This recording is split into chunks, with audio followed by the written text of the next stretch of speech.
kembali dengan mata pelajaran IPS kelas 8 semester 2 dan yang akan dipelajari yaitu tentang perubahan masyarakat Indonesia pada masa penjajahan.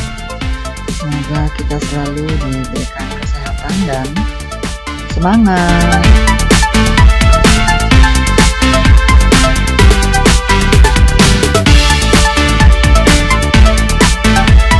Oke, sebelum mempelajari materi,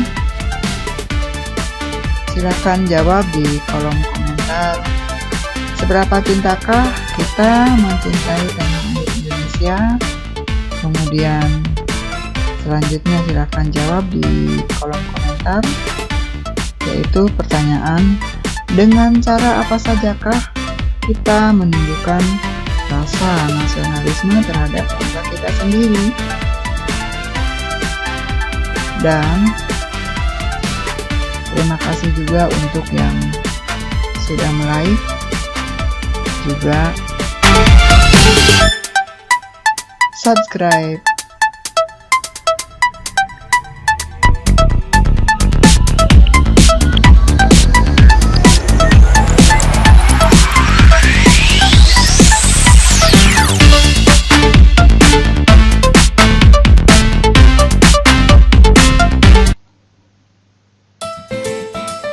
Kalian sudah mempelajari bagaimana kondisi masyarakat Indonesia pada masa penjajahan.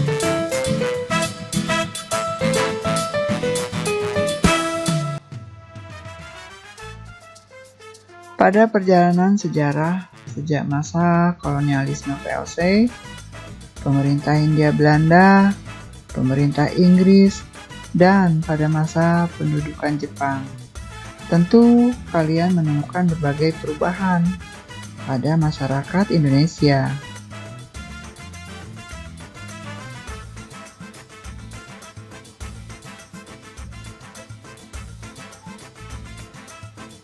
Terjadinya kolonialisme dan imperialisme di Indonesia menyebabkan berbagai perubahan masyarakat Indonesia, baik aspek geografis, ekonomi, budaya, pendidikan maupun politik.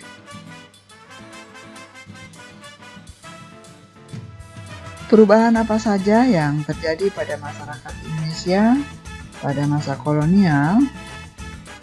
Oke, mari kita lacak melalui uraian yang akan dijelaskan di bawah ini.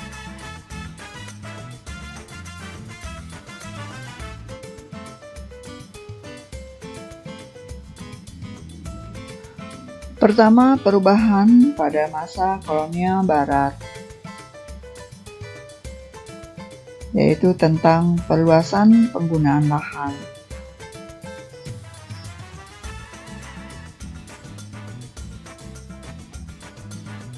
Coba perhatikan gambar perkebunan di Sumatera di atas. Kira-kira mulai kapan perkebunan tersebut berkembang? Produksi perkebunan di Indonesia telah berkembang sebelum masa penjajahan. Bangsa Indonesia telah memiliki teknologi turun-temurun untuk mengembangkan berbagai teknologi pertanian. Pada masa penjajahan, terjadi perubahan besar dalam perkembangan perkebunan di Indonesia.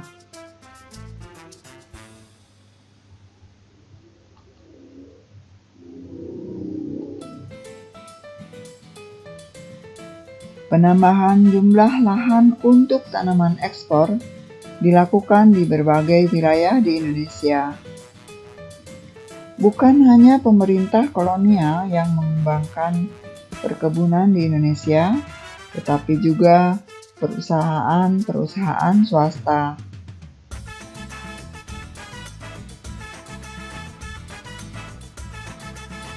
Pada masa pemerintah kolonial Hindia Belanda, banyak perusahaan asing yang menanamkan investasi di Indonesia.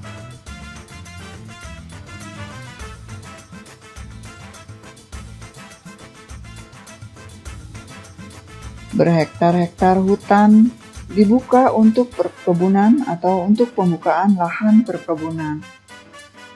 Apakah kalian menemukan bekas-bekas perkebunan yang dahulu dikuasai Belanda?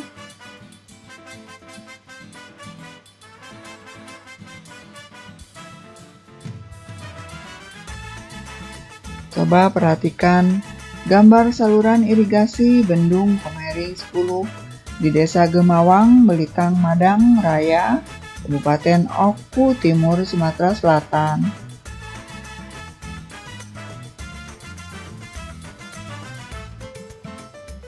Saluran tersebut dibangun sejak masa Hindia Belanda.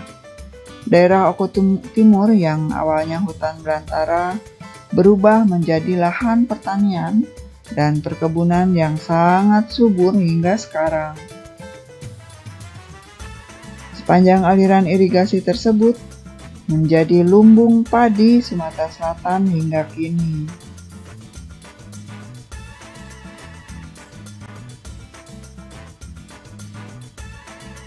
Persebaran penduduk dan urbanisasi. Kalian tentu masih ingat dengan politik etis yang terdiri atas irigasi, transmigrasi, dan edukasi.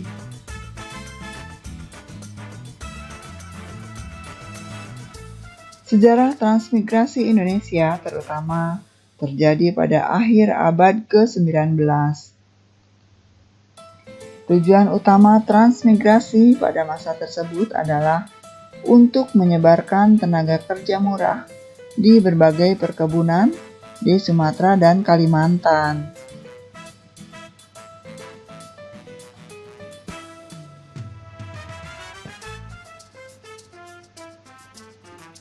Kalian yang tinggal di beberapa daerah di Sumatera mungkin dapat menelusuri sejarah keluargamu atau teman-temanmu.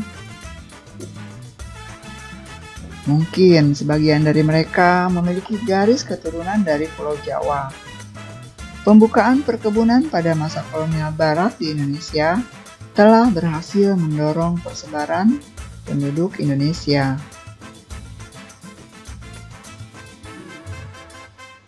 Munculnya berbagai pusat industri dan perkembangan berbagai fasilitas di kota menjadi daya dorong perkembangan kota-kota.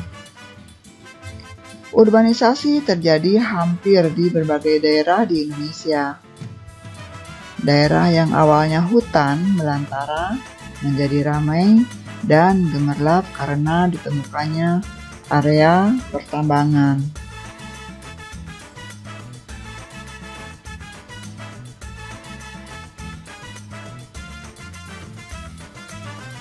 Persebaran penduduk Indonesia tidak sebatas dalam lingkungan nasional, tetapi juga lintas negara sebagai bukti. Coba perhatikan peta di bawah ini, dan ini adalah peta wilayah Suriname.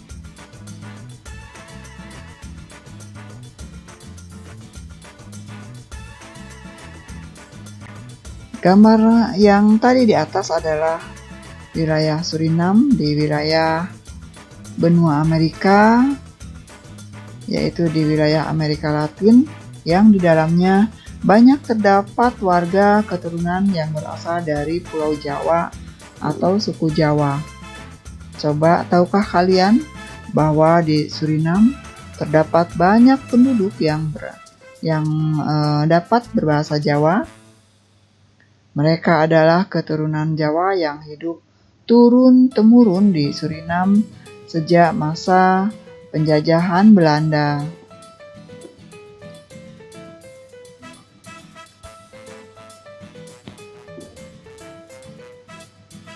Mengapa mereka dapat sampai di Suriname? Ini tidak lepas dari kebijakan pemerintah Belanda untuk mengirim banyak tenaga kerja ke Suriname yang juga merupakan wilayah jajahan Belanda pada saat itu selain wilayah negara Indonesia.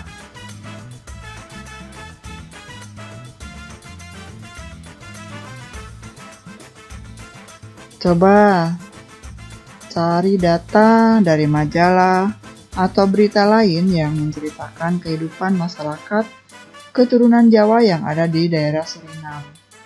Bagaimana kehidupan sosial, ekonomi, dan pendidikan mereka?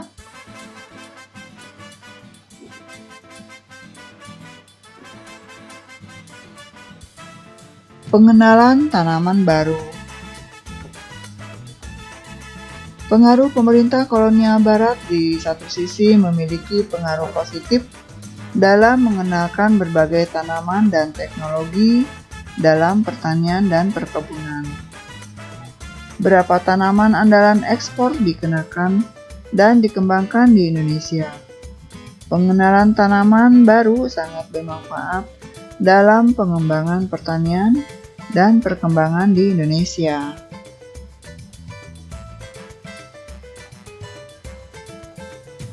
Penemuan tambang-tambang. Pembukaan lahan pada masa kolonial barat juga dilakukan untuk pertambangan minyak bumi, batu bara, dan logam. Pembukaan lahan untuk pertambangan ini terutama terjadi pada akhir abad 19 dan abad 20.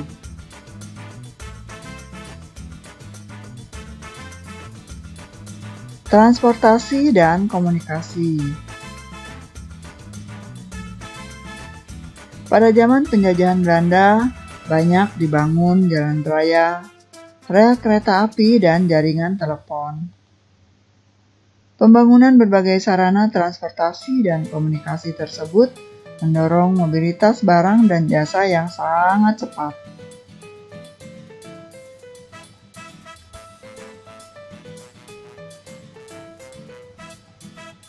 Pada transportasi laut, juga dibangun berbagai dermaga di berbagai daerah di Indonesia.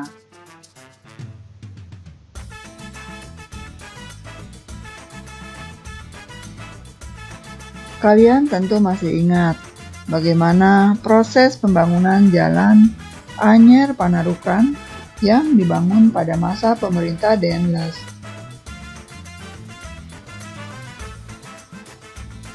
Di satu sisi, pembangunan tersebut menimbulkan kesengsaraan rakyat, terutama akibat kerja paksa.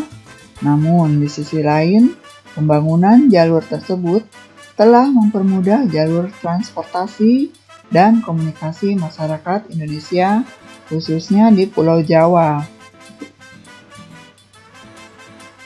Pembangunan rel kereta api juga dilakukan di berbagai daerah di Jawa dan Sumatera.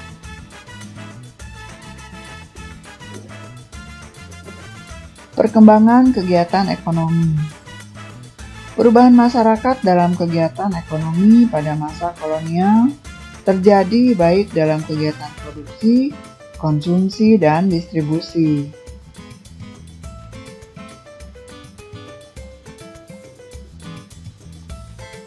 Kegiatan produksi dalam pertanian dan perkebunan semakin maju dengan ditemukannya berbagai teknologi pertanian bervariasi.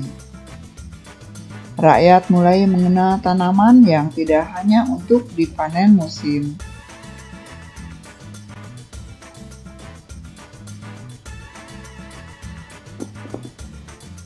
Pembukaan berbagai perusahaan telah melakukan berbagai jenis pekerjaan dalam bidang yang berbeda.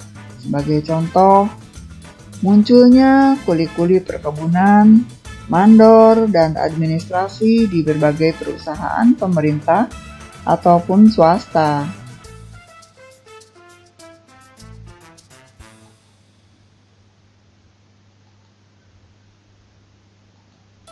Kegiatan ekspor-impor juga mengalami kenaikan signifikan pada masa penjajahan Barat. Hal ini tidak lepas dari usaha pemerintah kolonial menggenjot jumlah produksi ekspor.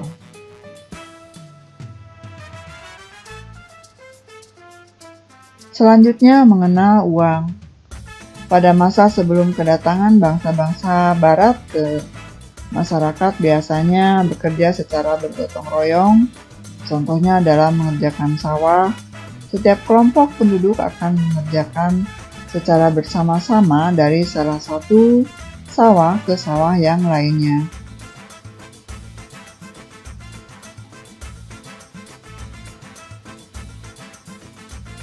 Pada masa kekuasaan kolonial Barat, uang mulai dikenalkan sebagai alat pembayaran jasa tenaga kerja.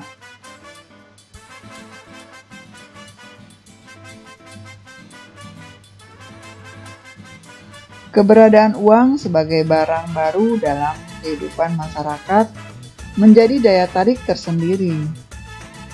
Masyarakat mulai menyenangi uang karena dianggap lebih mudah untuk digunakan.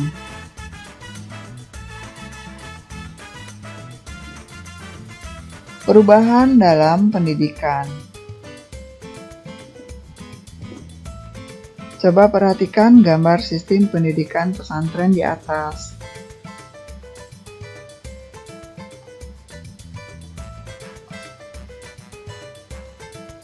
Pendidikan tersebut berkembang di berbagai daerah pada masa sebelum kedatangan bangsa Barat. Bagaimana pendidikan masa kolonial Barat?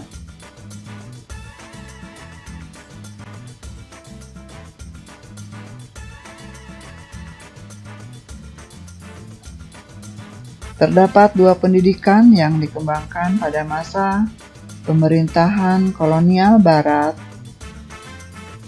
Pertama yaitu pendidikan yang dikembangkan oleh pemerintah, dan yang kedua adalah pendidikan yang dikembangkan oleh masyarakat.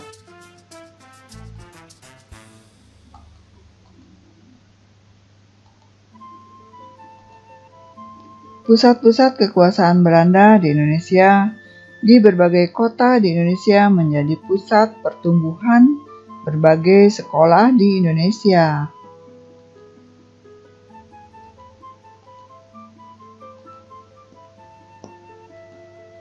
Kalian dapat menemukan sekolah-sekolah yang telah berdiri sejak zaman penjajahan di kota di tempat provinsi tinggalnya. Pada masa penjajahan Belanda juga telah berkembang perguruan tinggi seperti ITB dan IPB.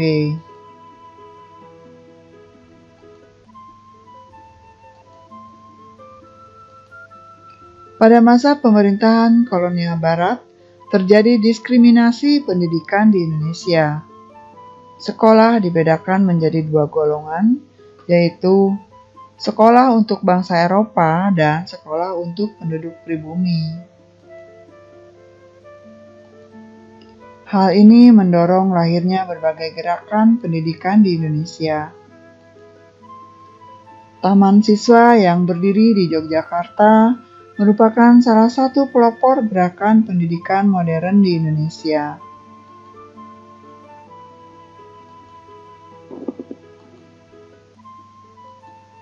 Sekolah-sekolah yang dipelopori berbagai organisasi pergerakan nasional tumbuh pesat pada awal abad ke-20.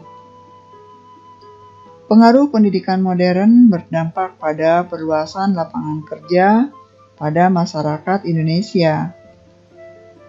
Munculnya elit intelektual memunculkan jenis pekerjaan baru seperti guru, administrasi pegawai pemerintah, dan sebagainya.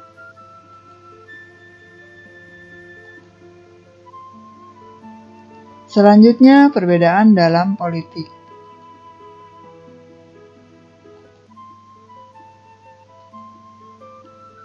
Kejayaan kerajaan-kerajaan pada masa sebelum kedatangan bangsa Barat satu persatu mengalami kemerosotan, bahkan keruntuhan. Pada masa kerajaan diperintah oleh raja yang merupakan bangsa Indonesia pada masa pemerintah kolonial Barat, rakyat diperintah oleh bangsa asing.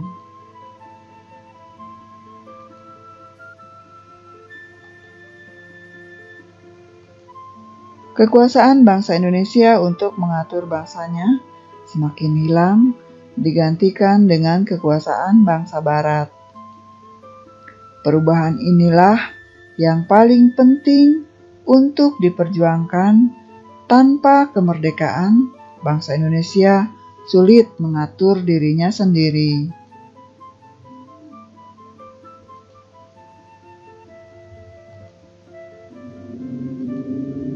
Perubahan dalam sistem politik juga terjadi dengan dikenalnya sistem pemerintahan baru. Pada masa kerajaan dikenal raja dan bupati, sementara itu pada masa pemerintahan kolonial barat dikenal gubernur jenderal, presiden, bupati, dan seterusnya. Para penguasa kerajaan menjadi kehilangan kekuasaannya, digantikan dengan kekuasaan pemerintah kolonial barat.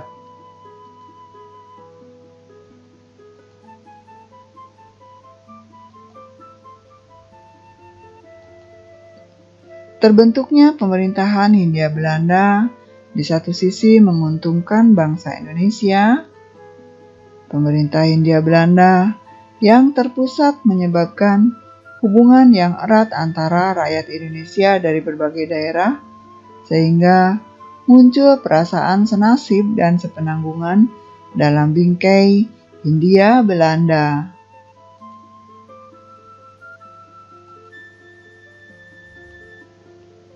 Sebelum masa penjajahan Hindia Belanda, masyarakat Indonesia terkotak-kotak oleh sistem kerajaan atau sistem politik kerajaan. Munculnya berbagai organisasi pergerakan nasional tidak lepas dari ikatan politik di Hindia Belanda.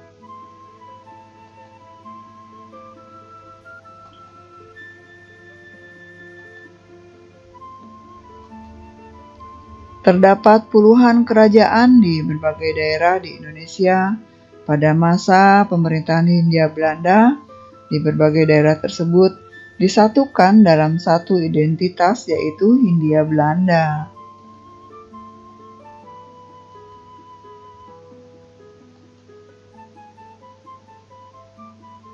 Perubahan dalam aspek budaya.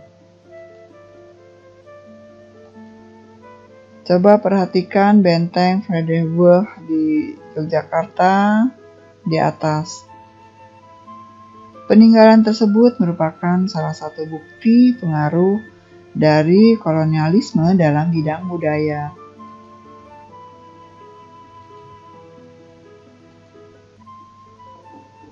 Berbagai perubahan budaya pada masa penjajahan Belanda adalah dalam seni bangunan, tarian, cara berpakaian, bahasa, dan teknologi.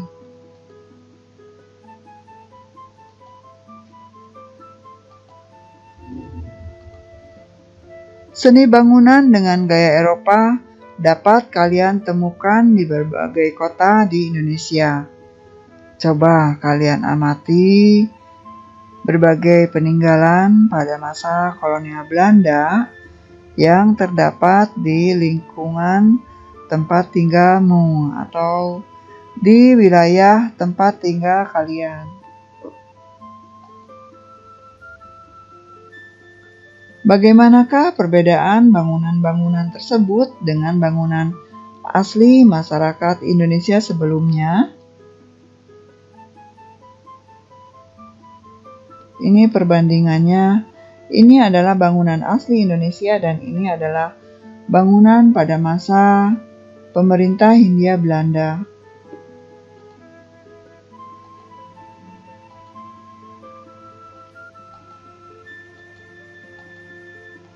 Masa penjajahan Belanda berpengaruh terhadap teknologi dan seni bangunan di Indonesia.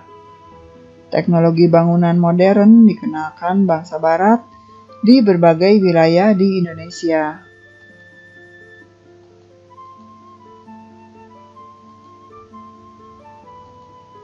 Kalian masih dapat menelusuri sebagian besar peninggalan bangunan pada masa kolonial, bahkan sebagian bangunan tersebut sampai saat ini masih dimanfaatkan sebagai kantor pemerintah. Perubahan kesenian juga terjadi terutama di masyarakat perkotaan yang mulai mengenal tari-tarian Barat.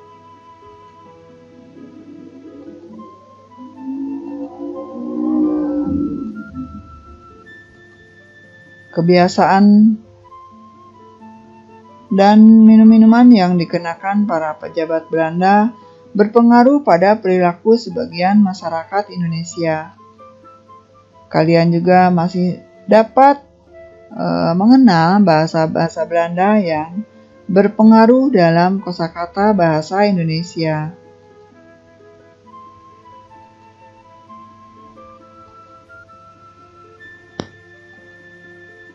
Dalam aspek budaya juga terjadi perubahan kehidupan beragama pada masyarakat Indonesia. Pengaruh kolonial yang lain adalah penyebaran agama Kristen di Indonesia. Agama Kristen di Indonesia diprediksi sampai sejak zaman kuno melalui jalur pelayaran.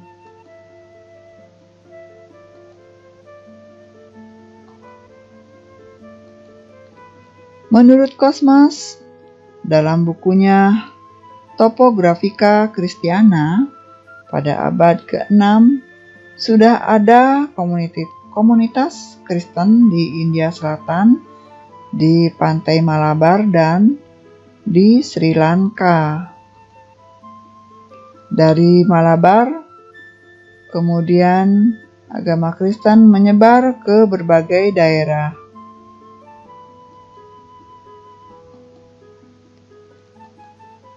Pada abad ke-19, sudah berkembang menjadi pelabuhan dagang yang sangat ramai di jalur pelayaran yang menghubungkan India, Aceh, Barus, melalui Selat Sunda, Laut Jawa, dan selanjutnya ke Tiongkok.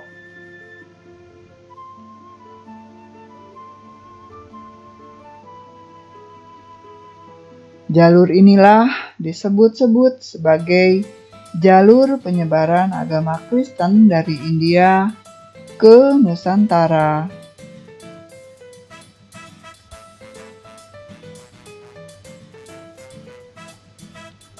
Penyebaran agama Kristen menjadi lebih intensif lagi seiring dengan datangnya bangsa-bangsa Barat ke Indonesia pada abad ke-16. Kedatangan bangsa-bangsa Barat itu semakin memantapkan dan mempercepat penyebaran agama Kristen di Indonesia.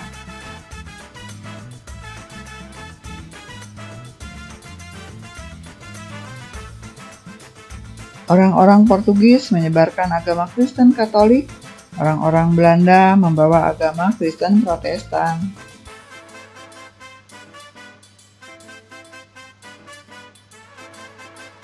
Pengaruh dalam bidang budaya adalah pakaian, bahasa, makanan, dan jenis pekerjaan lain.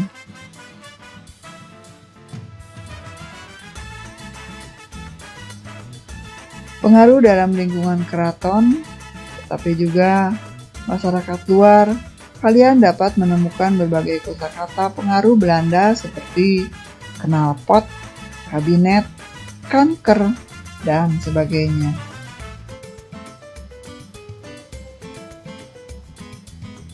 Perubahan masyarakat pada masa pendudukan Jepang. Pertama, perubahan dalam aspek geografi.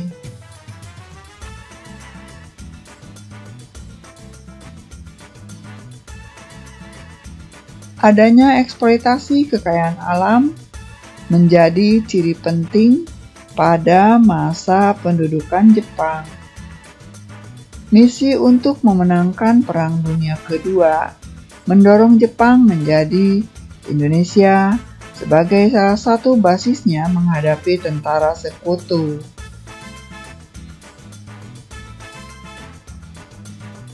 Jepang banyak membutuhkan bahan-bahan dan perlengkapan dalam menghadapi Perang Dunia Kedua. Perkebunan yang ada pada masa Hindia Belanda merupakan lahan yang menghasilkan untuk jangka waktu yang lama.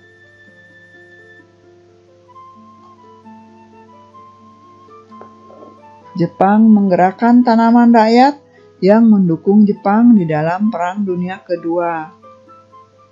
Tanaman jarak dikembangkan sebagai bahan produksi minyak yang dibutuhkan sebagai mesin perang.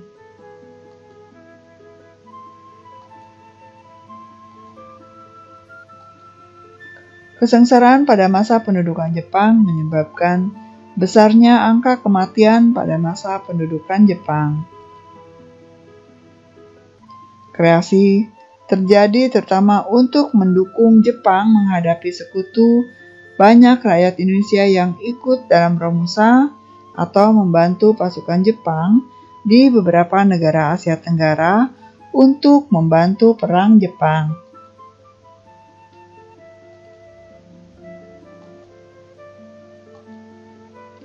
Sebagian dari mereka tidak kembali atau tidak diketahui nasibnya.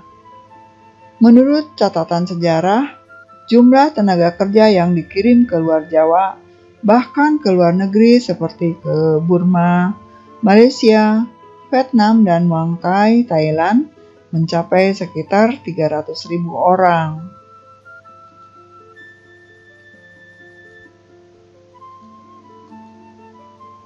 Ratusan ribu orang tersebut banyak yang tidak diketahui nasibnya setelah peristiwa Perang Dunia Kedua usai.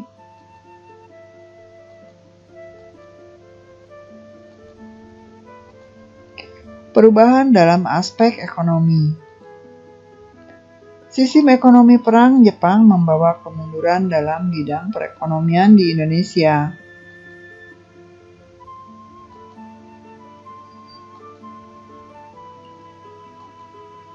Putusnya hubungan perdagangan dan mempersempit kegiatan perekonomian di Indonesia.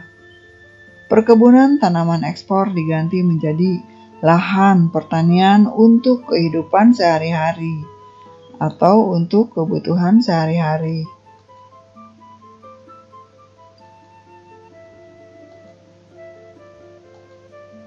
Pembatasan ekspor menyebabkan sulitnya memperoleh bahan pakaian, maka rakyat Indonesia pun mengusahakannya sendiri.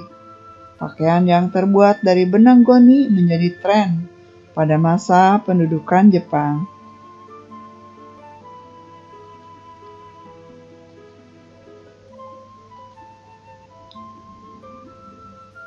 Wajib setor padi dan tingginya pajak pada masa pendudukan Jepang menyebabkan terjadinya kemiskinan yang luar biasa. Angka kematian yang sangat tinggi, sebagai contoh, di wilayah Kabupaten Wonosobo, Jawa Tengah, angka kematian mencapai hampir kurang lebih 50%. Kemiskinan yang luar biasa berdampak pada penyakit-penyakit sosial lainnya, gelandangan, pengemis, kriminalitas semakin berkembang akibat lemahnya kekuatan ekonomi rakyat. Selanjutnya, perubahan dalam aspek pendidikan. Kegiatan pendidikan dan pengajaran menurun. Sebagai contoh, gedung sekolah dasar menurun dari 21.500 menjadi 13.500 buah. Kemudian gedung sekolah lanjutan menurun dari 850 menjadi 20 buah.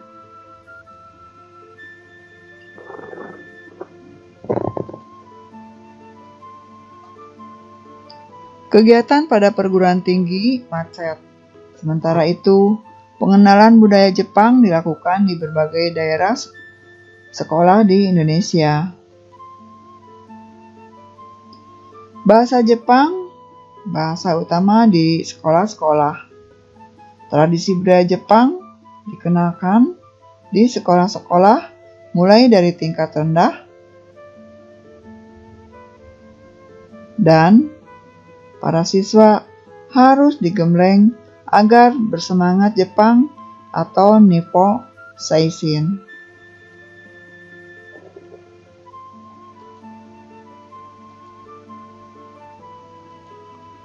Para pelajar harus juga menyanyikan lagu Kimigayo.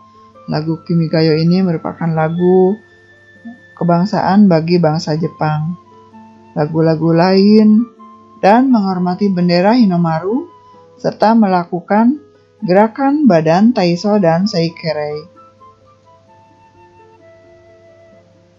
Perubahan dalam aspek politik. Propaganda Jepang berhasil mempengaruhi masyarakat Indonesia. Dengan alasan untuk membebaskan bangsa Indonesia dari penjajahan Belanda, Jepang akhirnya mulai mendapat simpati rakyat.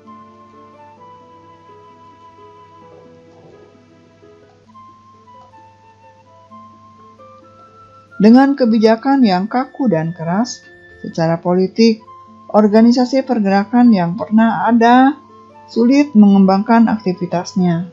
Bahkan Jepang melarang dan membubarkan semua organisasi pergerakan politik yang pernah ada di masa kolonial Belanda.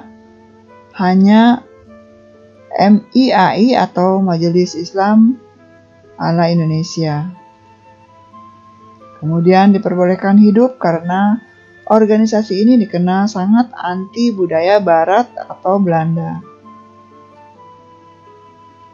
Kompetisi selalu memata-matai gerak-gerik organisasi pergerakan nasional.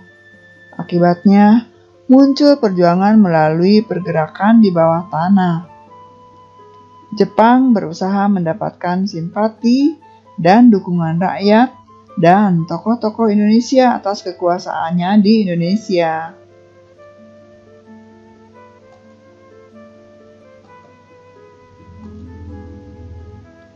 Akibatnya, hal ini menimbulkan beragam tanggapan dari para tokoh pergerakan nasional.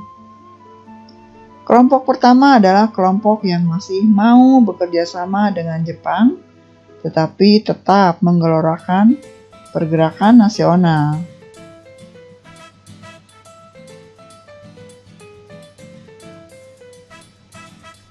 Para tokoh ini adalah mereka yang muncul dalam berbagai organisasi bentukan Jepang.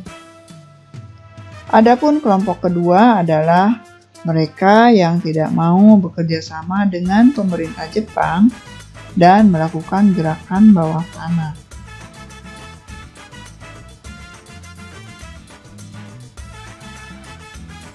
Pada masa akhir pendudukan Jepang, terjadi revolusi politik di Indonesia, yakni kemerdekaan Indonesia. Peristiwa proklamasi kemerdekaan tanggal 17 Agustus 1945 menjadi momen penting perjalanan sejarah Indonesia selanjutnya. Kemerdekaan telah membawa perubahan masyarakat dalam segala bidang.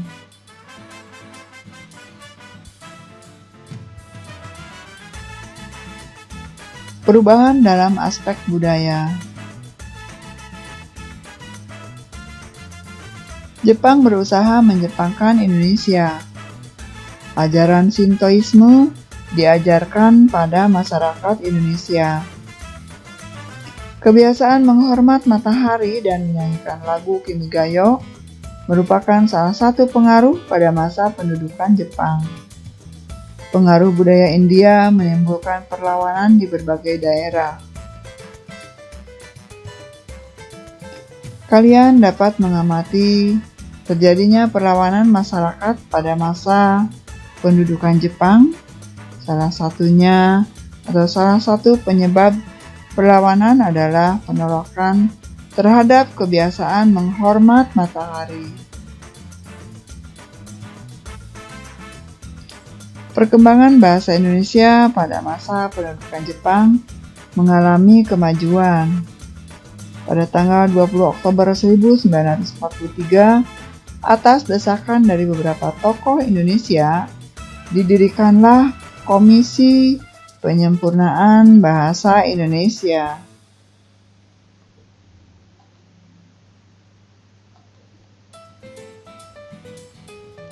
Tugas komisi adalah menentukan istilah-istilah modern dan menyusun suatu tata bahasa normatif serta menentukan kata-kata yang umum bagi bahasa Indonesia. Oke, selesai sudah materi yang dipelajari. Jangan lupa untuk like, subscribe, dan untuk yang belum subscribe, dan mengisi jawaban di kolom komentar. Terima kasih sudah menyimak. Semoga bermanfaat. Dan salam semangat. Assalamualaikum warahmatullahi wabarakatuh.